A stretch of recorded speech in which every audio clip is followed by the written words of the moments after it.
আসসালামু আলাইকুম। শুরু করছি দ্য সাইলেন্ট ম্যানর দ্বিতীয় খণ্ড, পর্ব ৪৩। লেখিকা ডায়না ইমরোজ লাকি। সোলেমান দাঁড়িয়ে গেল। বদরু ওরা নিজেদের মধ্যে চাওয়াচাওয়ি করল। সুফিয়ান হন্তদন্ত হয়ে ঘর থেকে বের হতেই সোলেমান বলল, এভাবে কোথায় যান, আর আপনি এরকম পোশাক কোথায় পেলেন? আপনি সত্যিই কৃষক তো? সুফিয়ান দাঁড়িয়ে পড়ল, রাঙার কাছে এগোল। কথা বলার ধরন পাল্টে বলল, ও আমাকে দেখে তোদের কি মনে হয়? এক এক সময় এক এক রকম মনে হয়। আমরা বিভ্রান্ত, ও বল লাল মিয়া। সুফিয়ান হঠাৎ করে মনোভাব নিয়ে লাল মিয়ার দিকে এগিয়ে গেল। লাল মিয়া কিছুটা ঘাবড়ে গেল সুফিয়ান এর অভিব্যক্তি দেখে। সুফিয়ান বলল, ও আমি আলিমনগর এর একজন সাধারণ বাসিন্দা, একজন কৃষক, কখনো রাখাল বাঁশিওয়ালাগু। আপনার কণ্ঠে কখনো বাঁশির সুর শুনিনি, বল সোলেমান। তাকিয়ে আছে সুফিয়ান এর রক্তে মাখা চোখ দুটির দিকে। সুফিয়ান ওদের দিক থেকে মুখ ঘুরিয়ে নিল। পুনরায় হালকা ঘাট ঘুরিয়ে কাঁধের উপর থেকে অদ্ভুত এক ভয়াবহ চোখে তাকাল। বল, যে শোনার সেই শুনেছে গি। ফারদিনা, বল বদরু। নিশ্চিত কণ্ঠ ওর। তোর বুদ্ধি আছে বদরু, বল সুফিয়ান। এখন আপনি কোথায় যাবেন? সোলেমানের প্রশ্ন। তালুকদার বাড়ি। ভালো হবে জিজ্ঞেস করুন। ফারদিনা কোথায়? সে বিদেশ যায়নি। আমি নিশ্চিত তারা কিছু লুকাতে চাইছে। সবকিছু নিশ্চয়ই তারা জানে কি? সোলেমান বলল। কি জানে ওরা? বিদেশ গেছে, এটাই তো। সুফিয়ান এর ভাবসাব হঠাৎ পরিবর্তন হল। আবার বলল, ও আজ ওদের বলতেই হবে ফারদিনা কোথায়। যদি সত্যিই প্রমাণিত হয় ফারদিনা আজমাতকে বিয়ে করে কিরগিজস্তান চলে গেছে, তবে আমিও কিরগিজস্তান যাব। আজমাত কোথায় থাকে ওদের বলতে হবে। ফারদিনাকে শুধু কয়টা প্রশ্ন করার আছে গি। তাহলে দেরি কেন? যান তাদের বাড়ি। কি সোলেমান জেন বেশ তাড়া দিল। ঘুরে বদরুকে বলল, তোরা এই সময় এখানে কেন? বদরু শুকনো গালে ভিজে ভিজে টান রেখে বলল, গত ৩ দিন হয় ছেলে বুকে খুঁজে পাচ্ছি না। ভাবছি রাগে হয়তো বাপের বাড়ি চলে গেছে। কদিন আগে ঝগড়া হয়েছিল।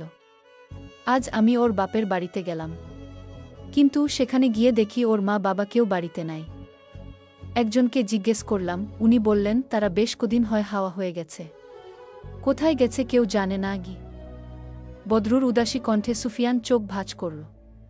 ওর দিকে তাকিয়ে বল, কি বলছিস? ঠিকই বলছি।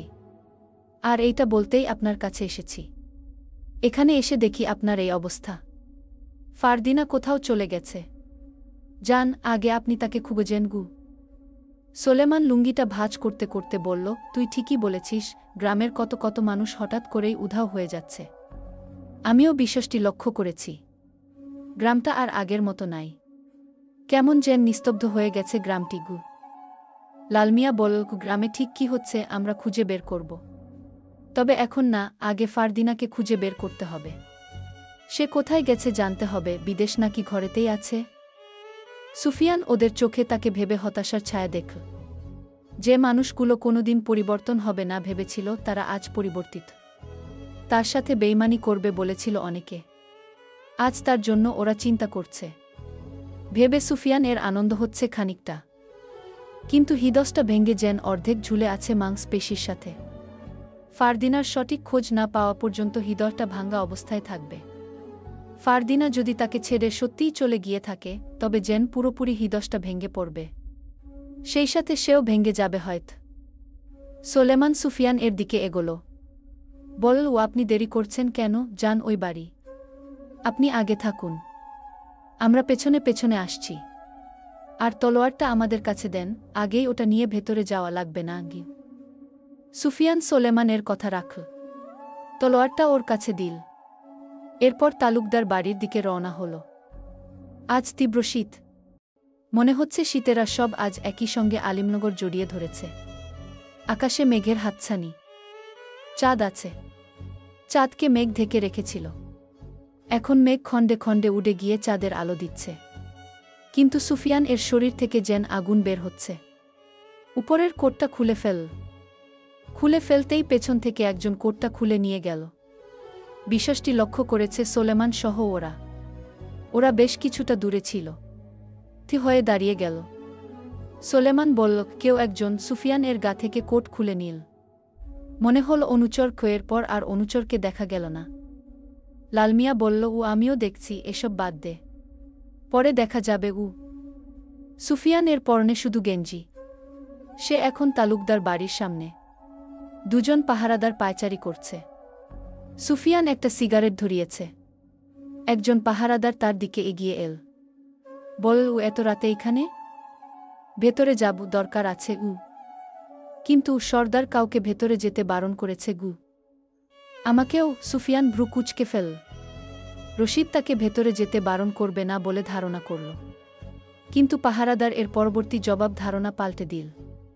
বল, আপনাকেও যেতে বারণ করেছে কি শুনে কিছুটা অবাক হল সুফিয়ান। সিগারেট শেষ টান দিয়ে ফেলে দিল। বলল, আমাকে ভেতরে ঢুকতে না দেয়ার কারণ? তা জানি না। সুফিয়ান ওদের কথা শুনল না। ভেতরে প্রবেশ করতে চাইল। তখন হঠাৎ একজন পাহারাদার তার সামনে বাধা দিয়ে হাত বাড়িয়ে দিল।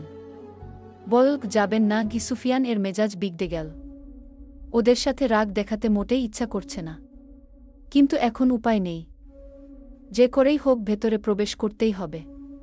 সুফিয়ান পাহারাদারকে শান্ত কণ্ঠে ক্রোধের আহ্বাস নিয়ে বল, সর সামনে থেকে। না। পাহারাদার না বলতেই ওর নাক বরাবর এক ঘুষি মারল সুফিয়ান। পাহারাদার পাশে সরে গেল। নাক থেকে রক্ত বের হল। অন্যান্য পাহারাদার, অনুচর সুফিয়ান এর তেজ দেখে হকচকিয়ে উঠল।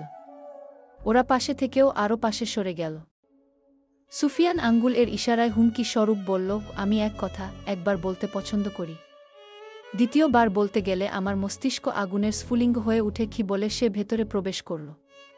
ঘরের সদর দরজার সামনে যেতে যেতে মনে হল দোতলার বারান্দায় কেউ দাঁড়িয়ে আছে।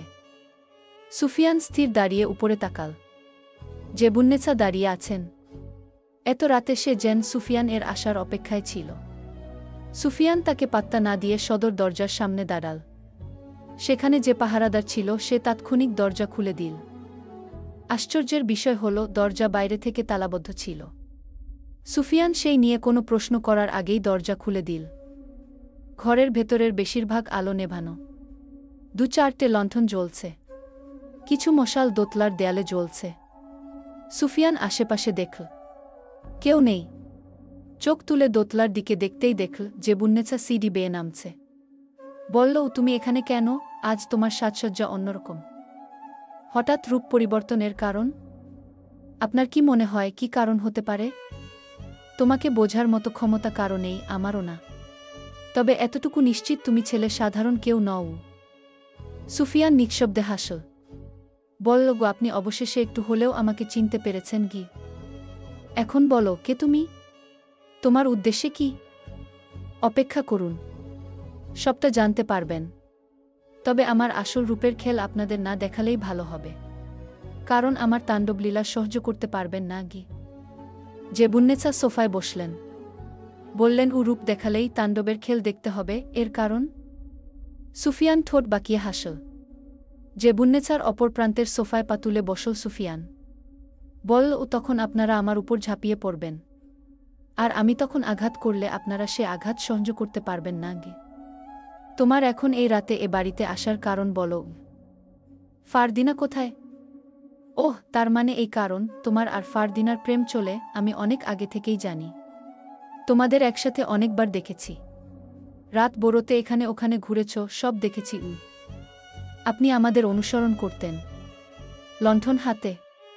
কখনো ক্ষেতের আড়ালে, কখনো গাছের আড়ালে আমিও আপনাকে দেখেছি।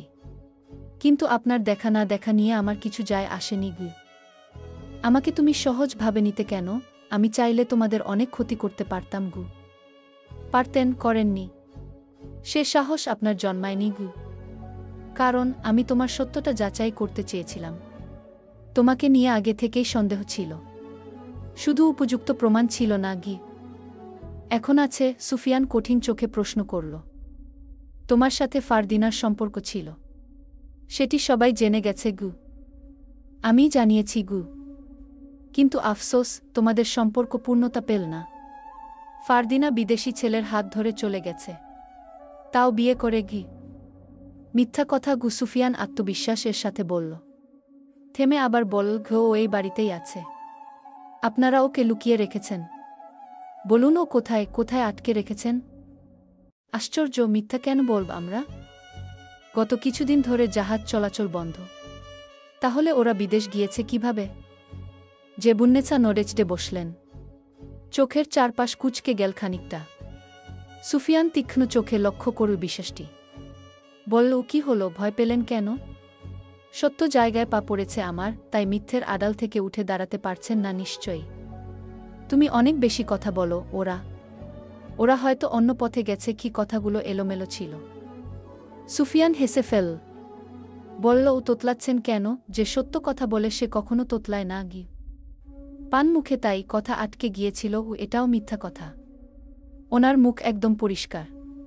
মুখে পান থাকলে ঠোঁট লাল থাকত, চিবোত। সুফিয়ান স্পষ্ট দেখল ওনার মুখে পান নেই। মুখে কিছু রেখে কথা বললে কথা ভার ভার শোনায়। সুফিয়ান পা নামিয়ে ফেল। দাঁত কিডমিট করে এদিক সেদিক দেখল। বলল, ও আপনি পান খাচ্ছেন না? আপনি নারী না হয়ে যদি পুরুষ হতেন, এতক্ষণে আপনার জিহ্বা টেনে ছিঁড়ে ফেলতাম গু।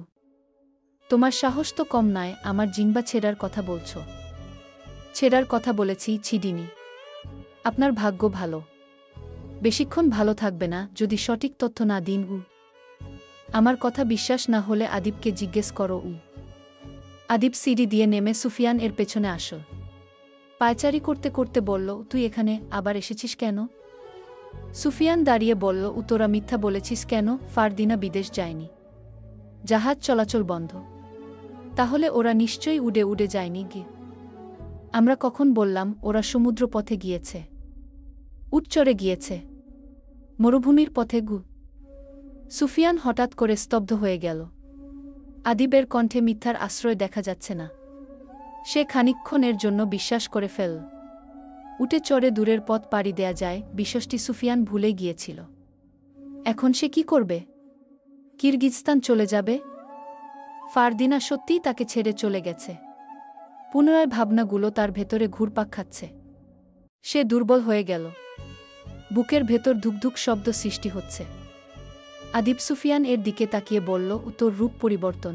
তুই নিশ্চয়ই কৃষক না? একজন কৃষক শিক্ষিত ছেলেদের মতন চলতে পারে না, শুদ্ধ ভাষায় কথা বলতে পারে না, চোরদের শুদ্ধ ভাষা শেখাতে পারে না, লিখতে পারে না, শহুরে ছেলেদের মতন পোশাক পরতে পারে না, বিশেষ করে সেই পোশাক কেনার সামর্থ্য থাকতে পারে না। তোর এই সামর্থ্য কোত্থেকে আসলো? ইউরোপ থেকে আসা। সিগারেট খাওয়ার সামর্থ্য তোর কোত্থেকে আসলো? আমি ইউরোপের সিগারেট খেয়েছি, তা তুই জানলি কিভাবে? আমার কাছে অনেক তথ্যই আসে। তুই যদি ভেবে থাকিস তুই একাই চালাক, তাহলে ভুল গো। সুফিয়ানের রাগ উঠল, কিন্তু রাগ বহিঃপ্রকাশ করল না। বলল, গু, আমার এখনও বিশ্বাস হচ্ছে না ফারদিনা বিদেশ চলে গেছে, তাও অন্য কারো হাত ধরে গু। তুই খোঁজ নে, দরকার হয় গু। আমি ওর ঘরে একবার যেতে চাই উ। আদিব ভেবে বলল, চল উ। ফারদিনার ঘরে তারা গেল। আদিব একপাশে দাঁড়ায়। জেবুন্নেছা সুফিয়ান এর দিকে একবার আদিবের দিকে তাকাল। সুফিয়ান ঘরটির চারপাশ দেখল। বিছানা উল্টিয়ে পাল্টিয়ে দেখল। কি খুঁজছে নিজেও যেন বুঝতে পারছে না। মাথা থেকে সব কিছু বেরিয়ে যাচ্ছে। কিছুক্ষণ পর বোধহয় নিজের নামটাও ভুলে যাবে, সেই উপক্রম দেখা দিচ্ছে। আদিব জেবুন্নেছাকে ইশারা করল। জেবুন্নেছা মাথা নাড়িয়ে বোঝাল সে বুঝেছে। এরপর কোথাও গিয়ে একটা ভাঁজ করা কাগজ উদ্ভ্রান্ত সুফিয়ান এর দিকে এগিয়ে দিল। সুফিয়ান বিছানার বালিশ উল্টাচ্ছিল। হাত থামিয়ে কাগজটার দিকে তাকাল।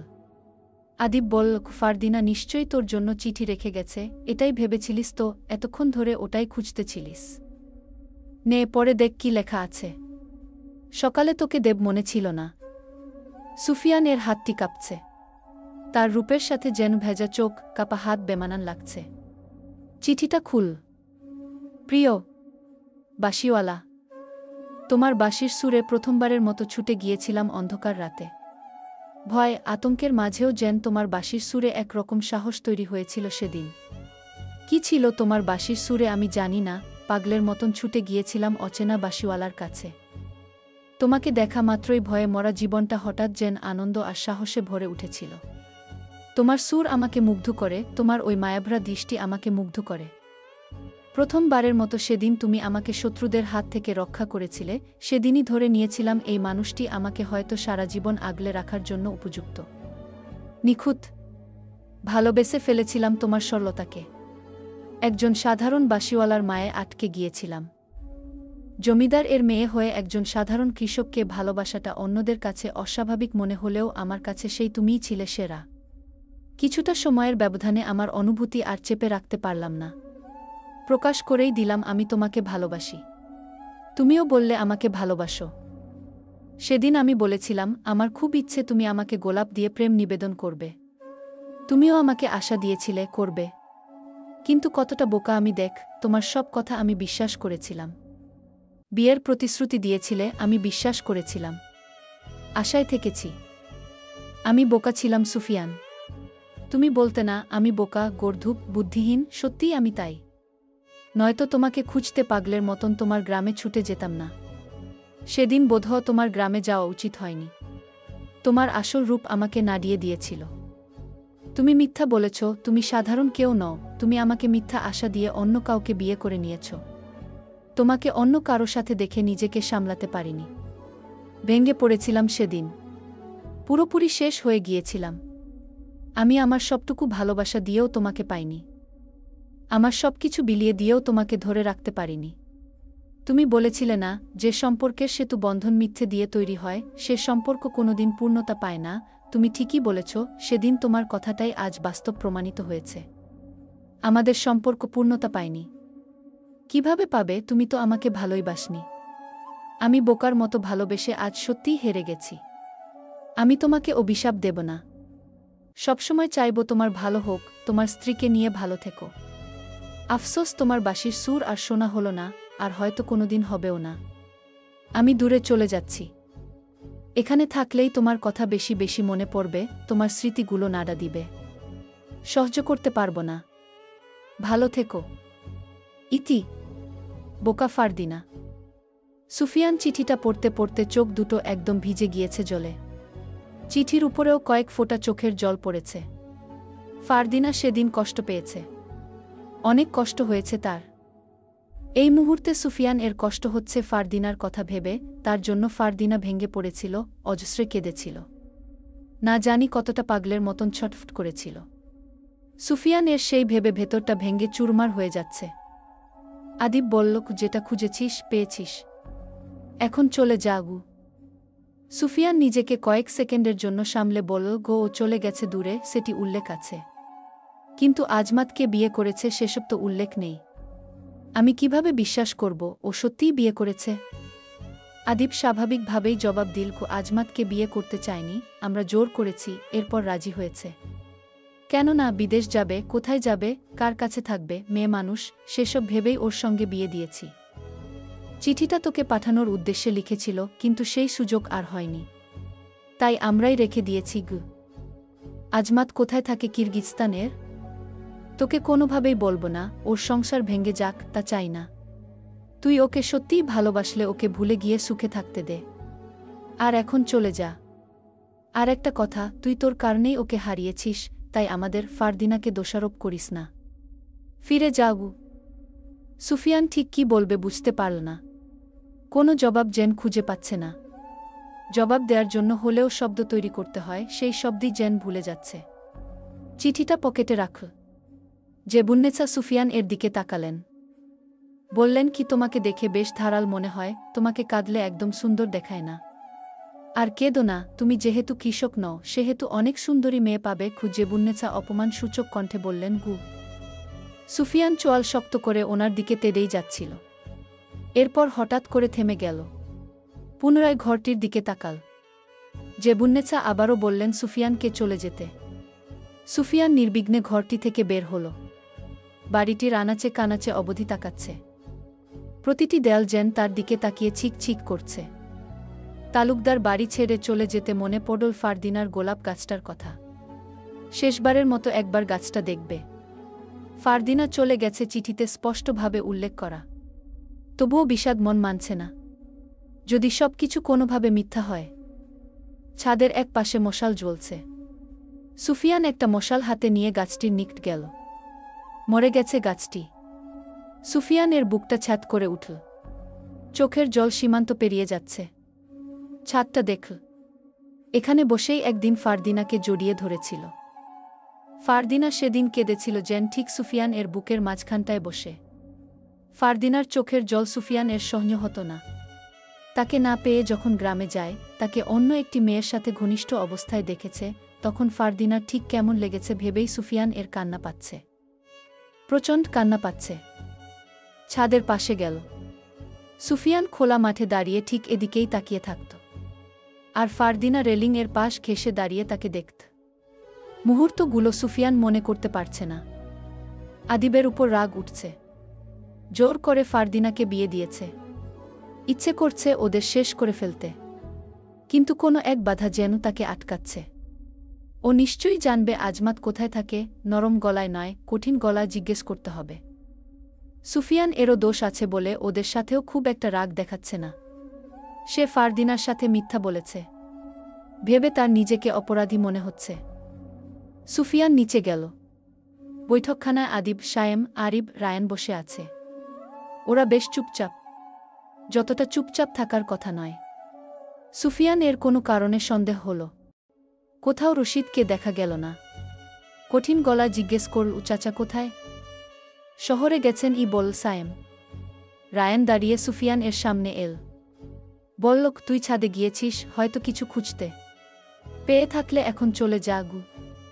সুফিয়ান রায়ান এর চোখের দিকে সরাসরি তাকিয়ে বলল, যদি ফারদিনা বিদেশ গিয়ে থাকে তবে আজমাত কোথায় আমার সেই ঠিকানা ঠিক আগামী 12 ঘন্টার মধ্যে চাই।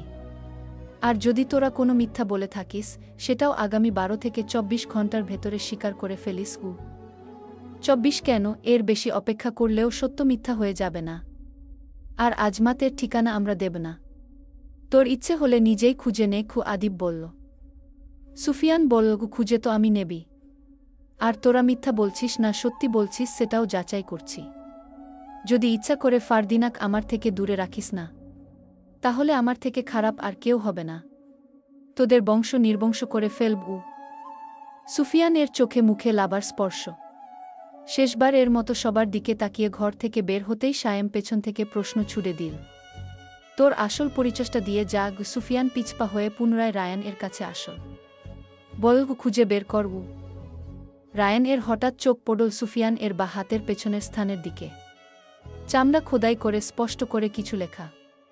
রায়ান আক্রমণ এর মতো সুফিয়ান এর হাতটি ধরে লেখাটা দেখল। সেখানে ইংরেজিতে ছোট্ট করে লেখা, আই হেট ব্রিটিশ। সুফিয়ান হাতটি ছিটকে সরিয়ে নিল। রায়ান জিজ্ঞেস করল, তুই ব্রিটিশদের ঘৃণা করিস কেন? সুফিয়ান আঙুল তুলে বলল, সেই জাস্টিফিকেশন আমি তোকে দেব না। এরপর দ্রুত পায়ে চলে গেল। রায়ান ঘুরে বাকি ভাইদের দিকে তাকাল।